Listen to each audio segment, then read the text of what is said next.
Hi, it's Dean from WDL, and today on the sofa I've got Mike Russell from MKR Solutions. Nice to meet you, Mike. Nice to meet you, Dean. Thanks for coming down. No problem at all. Thank you for inviting me.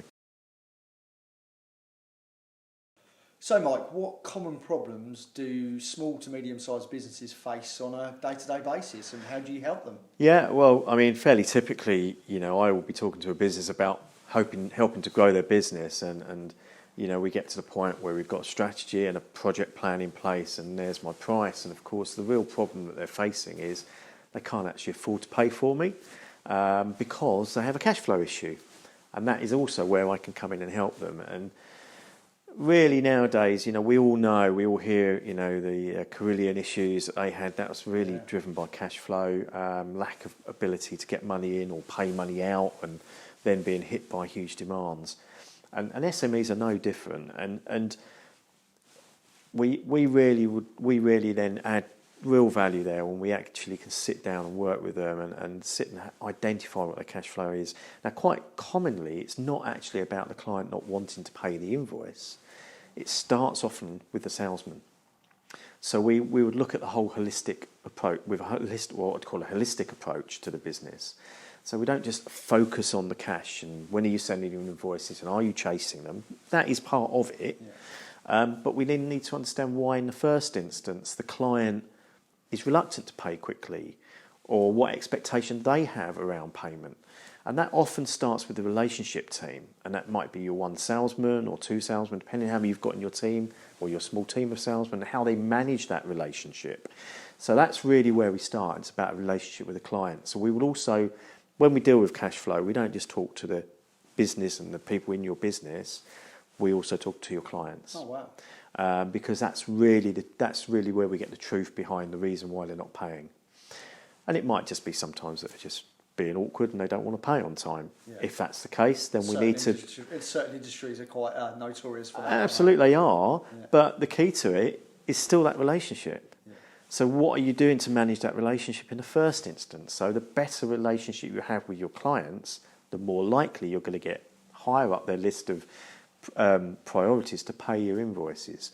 So cash flow is generally the main problem we come across. Another one we typically get asked regularly nowadays is HR issues. Yeah. Businesses, SMEs generally aren't blessed with a lot of resource, and when there's a problem, it can impact the business in a massive way. So it's important they manage that correctly.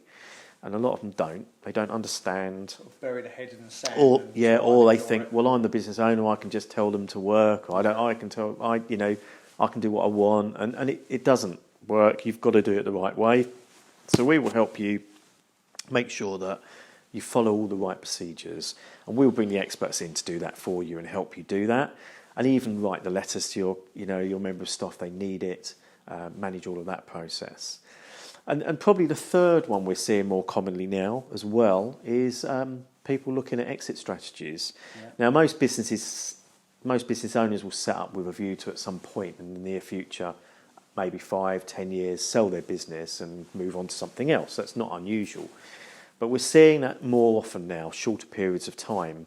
So, with the uncertainty with Brexit and, generally what's going to happen in the future and general uncertainty, I think, anyway, that we've had probably for the last 15, 20 years anyway, people are seeing their business as more of a short-term arrangement. Make their money, move on to something else, make some more money, move on, and keep moving.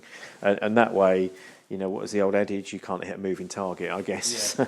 Yeah. But, there's a lot of sense in that, and there's a lot of, value to be had from that by bringing someone new in who can add more value, different value. So what are you doing? Are you building a plan around that? So you're saying, okay, look, you want to exit in 5 years. Yeah. You need to build a plan, and these are the steps that absolutely. You recommend that yeah, typically we would do that. For example, I was approached towards the end of last year by someone who wanted to sell his business. And he wanted to sell it for 5 million, and on paper, probably that would have been about right. And when I said to him, what clients are you working with? He was working with some very well-known blue-chip companies. And I said, that's great, brilliant. So how long are the contracts? But we haven't really got any contracts because, this business, it's, a bit of a handshake.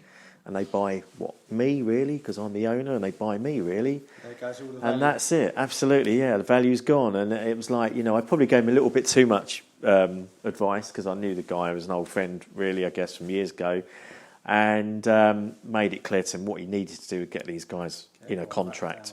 Yeah. So I've experienced myself for selling the business, and the value was pretty much all in the contract. It's all in the contract. Because if not, the business is you. And exactly. As soon as you leave, the worry is the next person's not going to have a business and spent £5 million for very little. So yeah, absolutely. I suppose that's the key with yourself coming in, getting that plan in place, getting those steps ready so they can put it on the market and get the price they want. Absolutely. So, he was happy to go away at this stage and start working on that himself. And at some point we will end up working with him, I'm sure.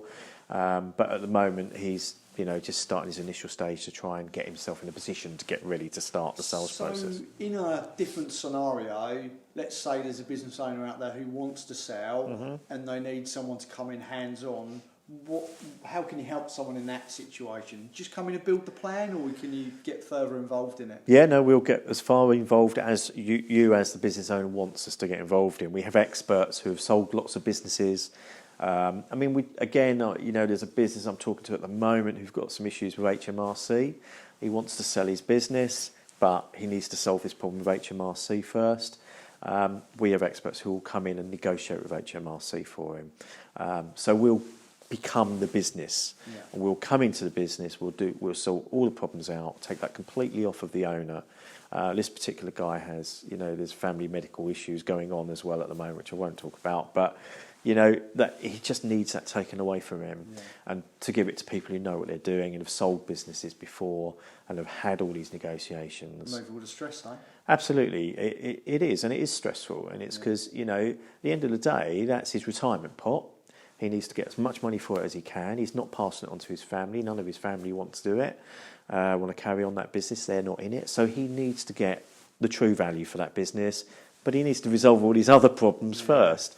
And that's where we come in and do that for him. HMRC to most people when they run a mile, so definitely. To be honest with you, they do worry people, and they do worry business owners, because that's the nature of the beast, because we all seem to be frightened of them, but actually they are only people, and if you've got a human story, it's just how you pitch it to them. They're going to want to know they're going to get their money, of course, because it's all our money that they're playing with, so that's important, but you need to be talking to them. It's no good burying your head in the sand. And as I say, we've got guys in IBD who do that just as part of their normal day's work. So that's where we can help. Some fantastic advice.